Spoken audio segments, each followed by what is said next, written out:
Thunder cracks across the Caribbean sky as cannonballs rip through the haze. On the turquoise waters near Nassau, smoke and screams tangle in the humid air. Pirates swarm the deck of a Spanish galleon, boots thudding on wet planks slick with spilled rum and blood. The boom of muskets and the clash of cutlasses drown out every prayer. Treasure chests spill open, gold coins glinting in the morning sun. Desperate sailors are driven back, their hope sinking beneath each fresh wave of attackers. Overhead, seagulls wheel and shriek, feasting on the chaos below. Flames leap along the railings as powder kegs ignite, turning wooden hulls into floating bonfires. Yet beneath this riot of violence and greed, something moves with perfect silence. A shadow gliding deep, unseen, not born of wood or sail.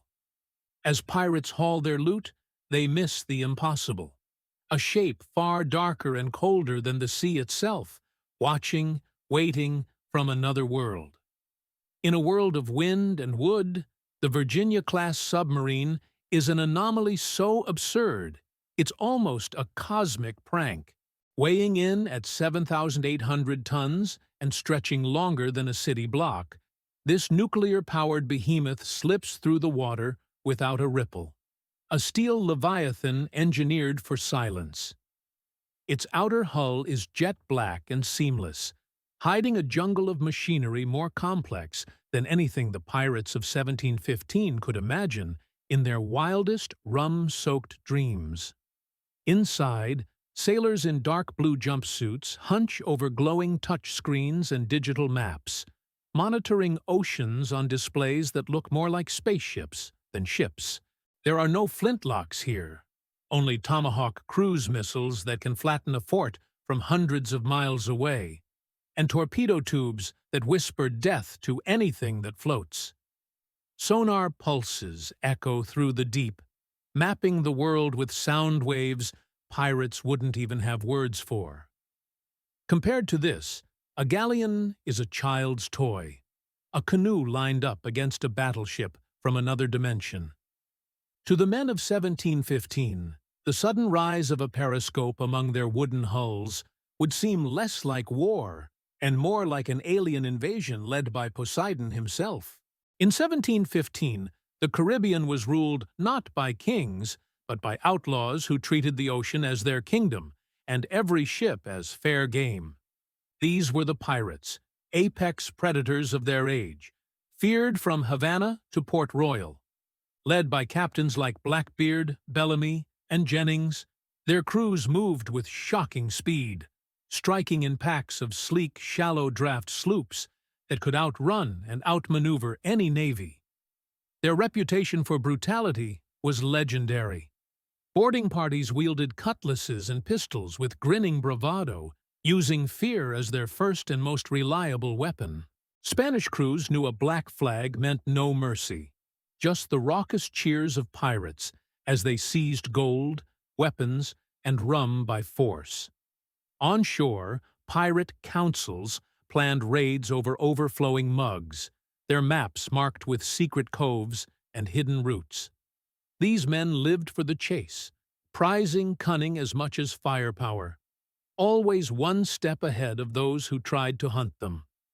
The Spanish treasure convoy creaks westward, its holds groaning with bars of gold and crates of silver pulled from the mines of the New World.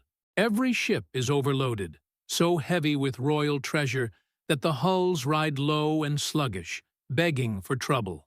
And trouble, as always, answers. Low on the horizon, pirate sloops unfurl black flags, circling their prey like sharks scenting blood. The Spanish crews scramble to ready the cannons, knuckles white as they watch dark shapes dart closer through the morning fog. Tension crackles between every mast and spar, each man watching the enemy, waiting for thunder. But beneath the surface, the water tells a stranger story. On the screens of a nuclear submarine, sailors stare in disbelief at sonar images. Wooden silhouettes, dozens of them, clustered around the slow-moving convoy. There are no radio signals, no metal hulls, only the heartbeat thump of drums and the crack of muskets echoing through the deep. The submarine crew prepares for contact, unsure what they're facing, but sensing the oddness of it all. Meanwhile, on the decks above, pirates mutter nervously. Ripples swirl where the sea should be calm, and whispers spread of monsters in the deep, eyes wide with old superstitions and new dread. The first warning comes not from cannon fire, but from the sudden, unnatural churn of the water behind the Spanish convoy. A torpedo cuts silently through the deep, leaving a thin silver wake that not a single man aboard those creaking ships could ever see. But nature has a way of noticing what men cannot. Flocks of startled gulls wheel into the sky as, without sound or warning, a pirate sloop erupts in a geyser of water and shattered wood. The explosion tears the little ship apart, pitching men, gold, and rum barrels into the roiling blue. Panic detonates through the pirate fleet faster than any powder charge. Pirates stare, wide-eyed and wild, shouting about sea devils and the wrath of old gods. Some swear they've seen the tentacles of a kraken beneath the waves. Others cling to superstition with white-knuckled terror, but a few, with nothing left to lose, order their men to press the attack, hoping to force the Spanish into panic and retreat. They raise the black flag higher, teeth bared, and loose a broadside at the nearest galleon, cannonballs crashing through the smoky air, some striking home, most simply bouncing off the cargo-laden hulls. But then the sea itself seems to answer. Another torpedo, perfectly aimed, catches the fastest pirate sloop just as its captain curses the unnatural foe. The explosion snaps the mast like a twig, hurling pirates overboard.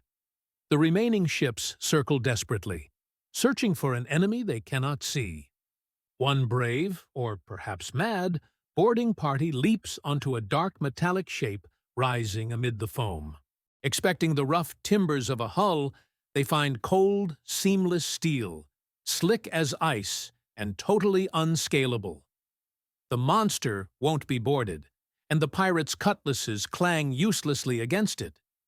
Inside the submarine, confusion mixes with the surreal. Sailors stare at sonar returns, trying to make sense of sails, wooden hulls, and the utter lack of any electronic signatures. The captain debates his orders. Should they simply scare these men back to shore, or is disabling force necessary? On the control deck, a petty officer jokes, "Next, we'll be fighting Julius Caesar," breaking the tension with a nervous laugh. Above, chaos reigns. The sky is black with smoke and shrapnel. Spanish galleons, confused and half afraid themselves, fire blindly at pirates and shadows alike. Survivors in the water cling to debris, screaming about sea monsters and metal ghosts, as the submarine glides silently beneath them, invincible, invisible, and utterly alien.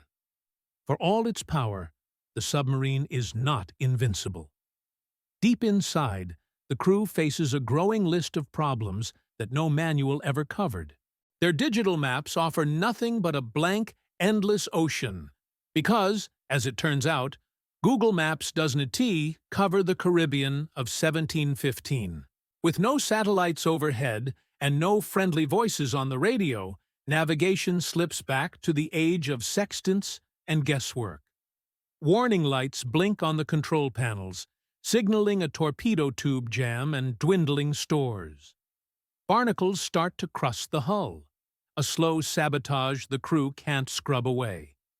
To make matters worse, the risk of running aground on an uncharted sandbar feels all too real. Meanwhile, outside, the pirates are not done yet. Desperation breeds cunning, and from the fog comes the outline of fire ships, burning hulks pushed toward the sea monster. Proof that even in the future, the past finds ways to fight back. When the smoke finally drifts away and the last echoes of cannon fire fade into the morning haze, the Caribbean is changed forever. Wreckage floats where proud pirate sloops once sailed. Spanish survivors, shaken and wide-eyed, cling to planks and lifeboats, torn between terror and disbelief. Some mutter prayers of thanks, swearing a miracle saved them from the jaws of hell. Pirates scatter in all directions, their ranks decimated, legends being born with every retelling. They speak in awed whispers of an iron demon from the abyss, a creature that devoured ships with a single strike and vanished as suddenly as it came. Word spreads faster than any sail. In dark taverns, rumors mutate. Some claim the Spanish have summoned Neptune's wrath. Others insist it was a ghost ship sent to punish the greedy. Navies across the Atlantic scramble, desperate to hunt or harness this new terror of the deep, sketching out mad designs for armored hulls and secret weapons. Maps are redrawn, old alliances tested. The specter of a power no one can understand hovers over every captain's table. Would piracy wither in the face of such a myth? Or would the world simply descend into a new, stranger age of war and wonder? But if you think the pirates had it rough, just wait until the future storms another battlefield. Picture a modern stealth jet screaming above Napoleon's armies at Waterloo, cannons and muskets helpless against a phantom in the clouds. What would Wellington's redcoats do when lightning falls from the sky? Or imagine a main battle tank crashing through the gates of ancient Rome, or an atomic shockwave rolling across a medieval fortress. The possibilities are endless, and the past is never safe from tomorrow's imagination. Subscribe for more history-bending battles, and tell us in the comments which time and tech should clash next.